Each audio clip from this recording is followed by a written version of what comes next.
Hi everybody, I'm Terry Ryder, founder of hotspotting.com.au, and today I'm talking to Danny Buxton, a real estate professional, a business called 000, but also an experienced property investor in his own right. Danny, can you remember the first property you bought, how much you paid for it, do you still have it, and what would it be worth today? A great question, Terry. Yeah, I do remember it. I remember when it was actually our first home.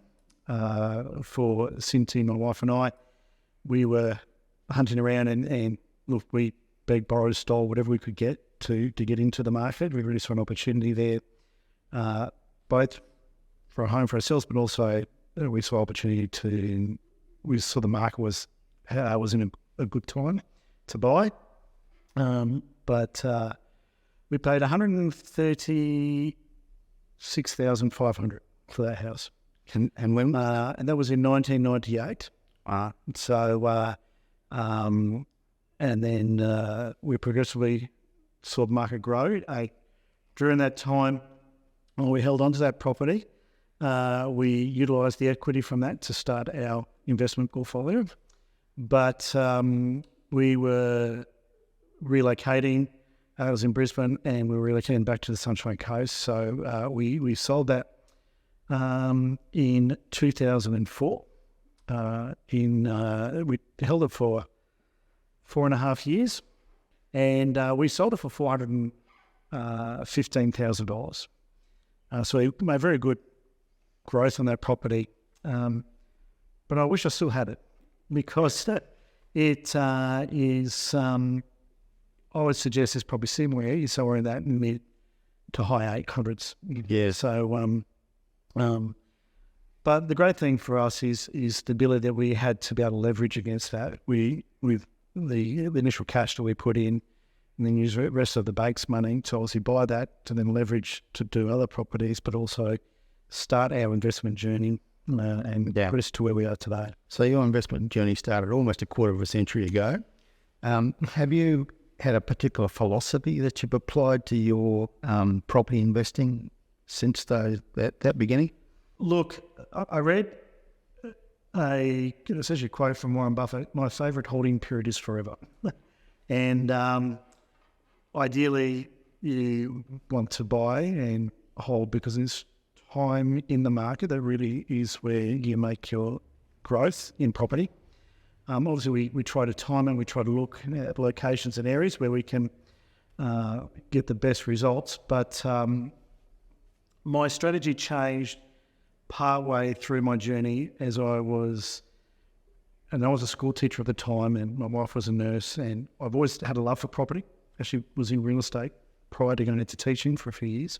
But going from probably, for me, and there's lots of different ways to invest, but for us the best way was finding areas where we see an opportunity to build a new home that we could then design it around the demographics and what was going on in that area, and the infrastructure was coming in to then allow us to then get some good uplift through manufacturing growth through the build process, but also to maximising our rental returns to make it affordable for us, and with the depreciation, the tax depreciation added on to having new property, allowed us to propel ourselves further along. You referred to that first property you ever bought and how you wish you still had it. I think when people in my vintage certainly have memories of things we owned and, my God, why did we ever sell it? Some people will try to sort of trade their way to success in real estate, buying and selling things. Do you think that's the way to go, or do you think it's a case of buying good property, keeping it, building a portfolio? For me, look, I think there's lots of different ways you can make money in property. And I don't think there's an exact, this is the only way to do it. But my experience, and from looking at scenarios of clients that we work with, when you buy a property, there are costs associated with the purchase of that property. So you've got things like stamp duty and the like. And then when you sell a property, you've also got agents' fees, and then you've got capital gains tax. Now, I hope if anyone ever does sell a property, you pay a lot of capital gains tax, because that means you've made a lot of money.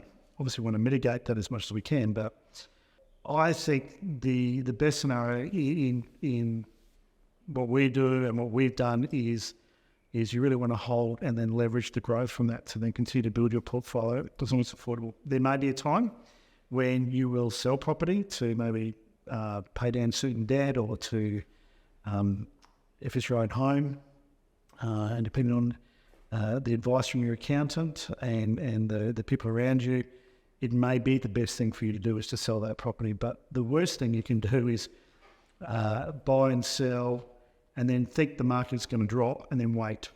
And we've seen a lot of people do that and unfortunately have taken themselves out of the market. And advice from people who aren't really in the industry. Yeah. You mentioned that for that first property you bought, a home, you used the equity that you accumulated in that to buy an investment property. I find a lot of people are afraid to use equity they have in their home in particular. That they feel it's risky. Do you think people need to perhaps get beyond that because it's such a great way to move forward and get a second and a third and subsequent properties? Yeah, I agree. I think the challenge that I think a lot of people have is we're not educated. We're not educated at school. I certainly didn't have a financial education at home. And I think our schooling systems certainly fail in that education on just smart financial thinking and strategy. I was very fortunate that I came across some books and some seminars and webinars where it changed my thinking and realising that there's an old saying, fear is often false evidence appearing real, and we stop doing things because we have a fear. Yeah. Or because we read something in the paper, or we're sitting around the barbecue and we're hearing of someone's horror story. There's always going to be people, as we were talking off camera, about people who buy and lose money in property. And the reason they do that is because they think they can do it themselves, and they don't have that team of people around them giving them that smart advice. And look, for me, I think, if you've got the ability to utilise that equity, it's within your affordability, you've sat down with your financier, you've had a talk to a good property-focused accountant to understand the benefits from sometimes a tax benefit, but to me, I buy property to make money.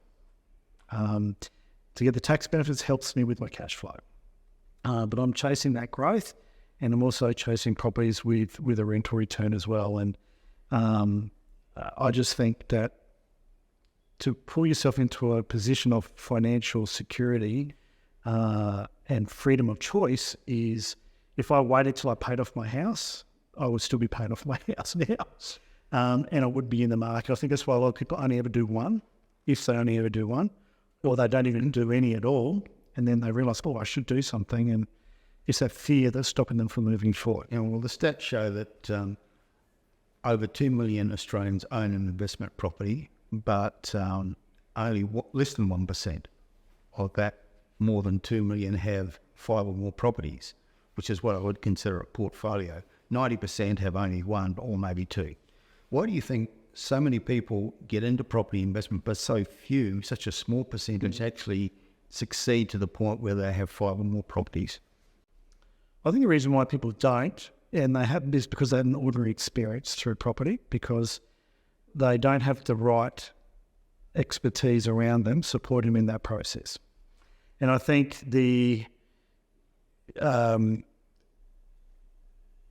to excelling and to have a great experience and to build your portfolio, you need a real team of specialists around you.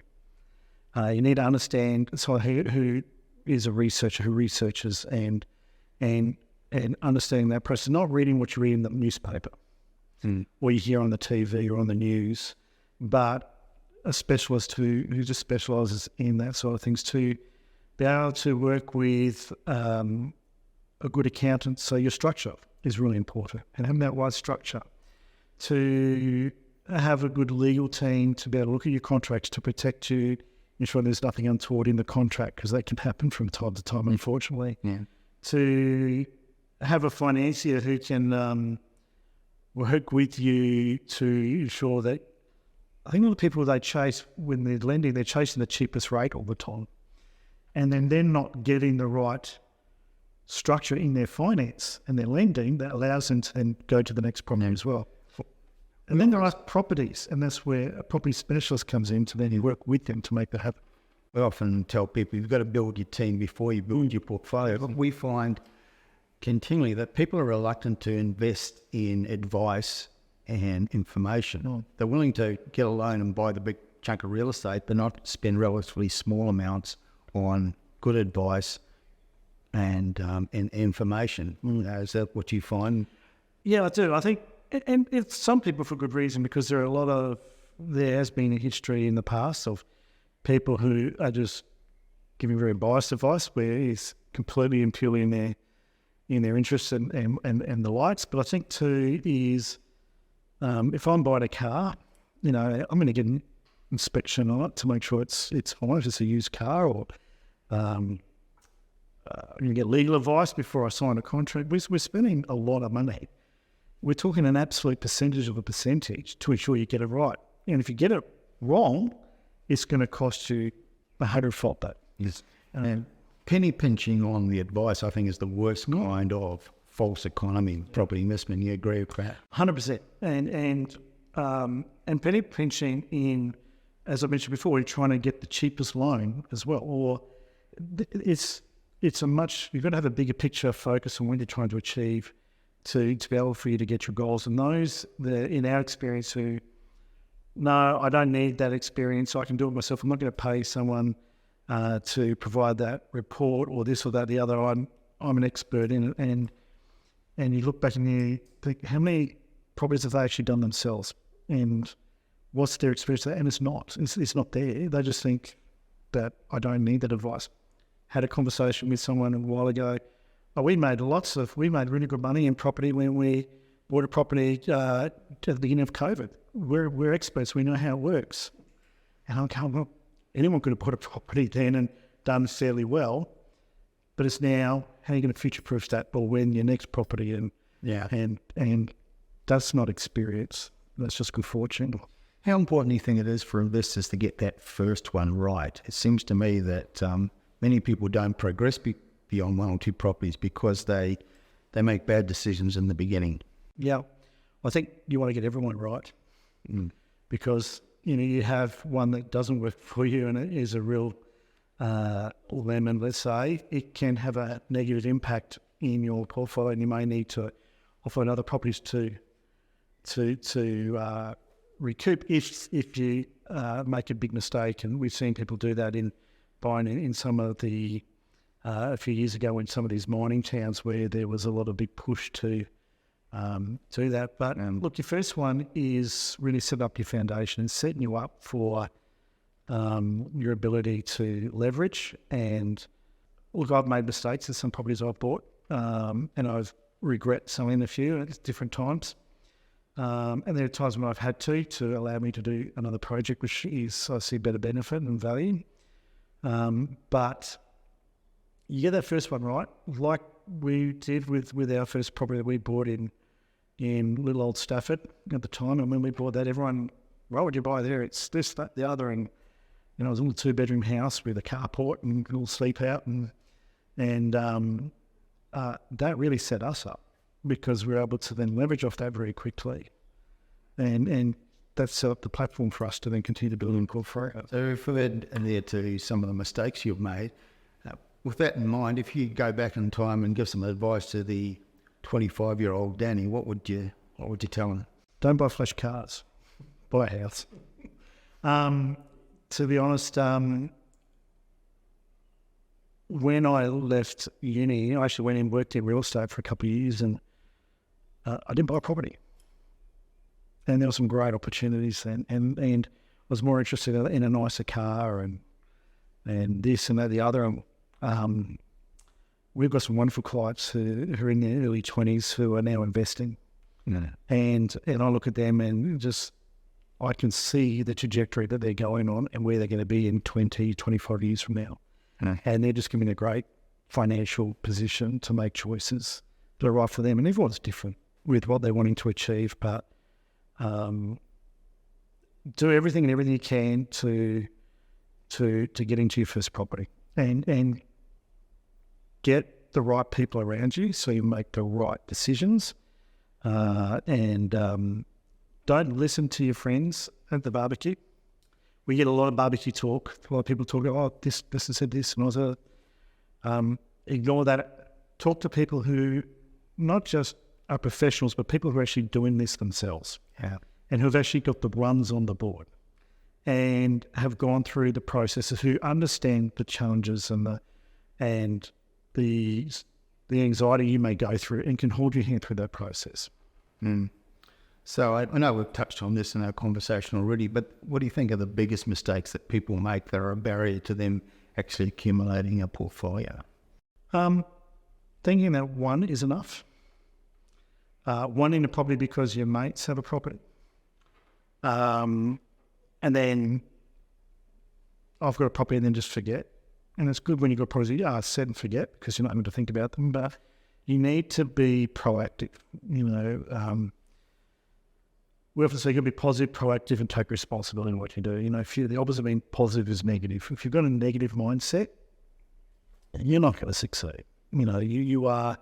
It's not going to be a pleasant journey, and the people around you are going to want to work with you. So, have that positive mindset.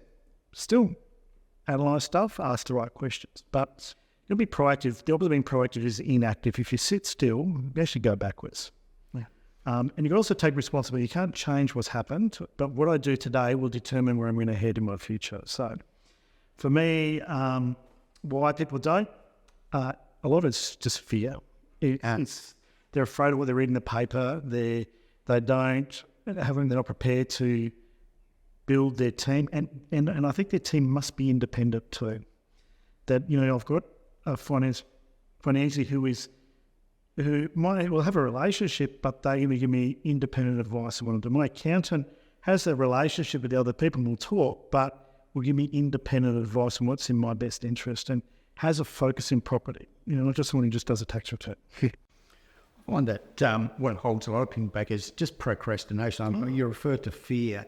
The ability to make a decision and move forward with it. A lot of people are wait and see people, want to wait and see what happens with the federal election. We want to wait and see what happens with the Reserve Bank decision on the first Tuesday of the month. Seems to me those people never make decisions and move forward. Yeah, and you've got to be, that's 100% right, and we do see it fairly regularly. But like even now, we are actively investing for ourselves as well. Like right now, we have 2 projects on the go that we are actively going through that build process. And I think today is a great time to be investing. The media might tell us something different. And you've got to look beyond that, and you've got to understand, I guess, the demographics of what's going on in the area. You've got to understand, I guess you've got to be able to get in and tap into that research and have the right people around you to support you in making those decisions. And, I think the next number of years are a very exciting place in property. Yeah. A number of times in our discussion we've touched on the media references to a lot of myths and misconceptions out there, primarily through news media. What are some of the biggest ones you think that people should be aware of? Don't let this hold you back. There's so many. I think one is all investors are wealthy, and therefore we need to tax them more. And we see that sort of line coming through media and sometimes through politicians. Most investors are just everyday Australians. They're people who are wanting to move ahead. And in fact, when you look at a lot of those investors who have a portfolio, they're everyday Australians who have worked hard, built a good team around them, and have taken smart, calculated risks with the right people there to propel them into a position of creating some wealth. I think the media will tell us that landlords are mean and nasty. Again, we're talking off camera about one of your tenants and what you've been doing to support them and the benefit. And I think people don't realise that a lot of owners of property have that same thought process and mentality. Obviously, the doom and gloom, and I even read this last night as we were saying, property prices are going to drop by 10%, and they just throw these figures out. And And people don't understand there are markets within markets, and even in those markets, there are also vertical markets as well. And so you've got to look through all that noise and ignore that and get the advice from the right people. And I think the media is very sensational in its coverage of this, and not really tapping into the right people to get the right advice or reporting on that either. And that's very important for people to tune out what I call the white noise in media. They're not there to help us or to inform us. It's interesting, the people that write these articles too, and you actually do your due diligence research on, and they're not investors themselves. And so don't really have that full understanding. Or they'll take a quote from somewhere and completely take it out of context to sell a headline. And sometimes I've read reports where I've seen a real sensational headline and I'll read through it and that completely contradicts itself later on in the article. And so I just think to people, look, don't look at the media, don't listen to the media, talk to your team of professionals around you. They know what is happening. They know what's happening on the ground. They know what's happening. And their success is determined by your success in what you do in your investment. Yeah. Okay, Danny, we just finished with probably the beginning. And the beginning for me is that investors need to, first of all, understand what their end game is, what their objectives, where they want to get into, and then have a strategy for getting there. How can they go about achieving that? Well, you're right. The Stephen Covey quote, always start with the end in mind. I often say you don't hop into a taxi and drive. Maybe in the movies you do, but you don't. You need to have a goal. You need to understand where it is. Those goals are dynamic. They change because life changes. And then you need to understand where you are today and what your situation is. And then you need to, with your advisors around you, map out a pathway. And you can go to all the webinars and seminars and listen and read all the books and do all that. But the one thing you have to do is you've actually got to do it. And I think the biggest challenge a lot of people have is actually taking that first step. And your first one is always probably the scariest. But you know what? Even when I buy property, I still every now and then go, I hope it's just human nature. Yeah. But I also then go, no, I'm comfortable and confident with this. Me personally, I'm investing right next door to clients and right around the corner, over the road. So, and doing exactly what they're doing because it works. Yeah. Well, thank you, Danny, for your contribution. Our objective is to help people become part of this, what we call the elite 1%, the 1% of Australians who own investment properties but own 5 or more actually have a portfolio, because so few people achieve it. So thank you for your contribution to helping people become part of the 1%. Thank you, Terry, and just absolute pleasure as always.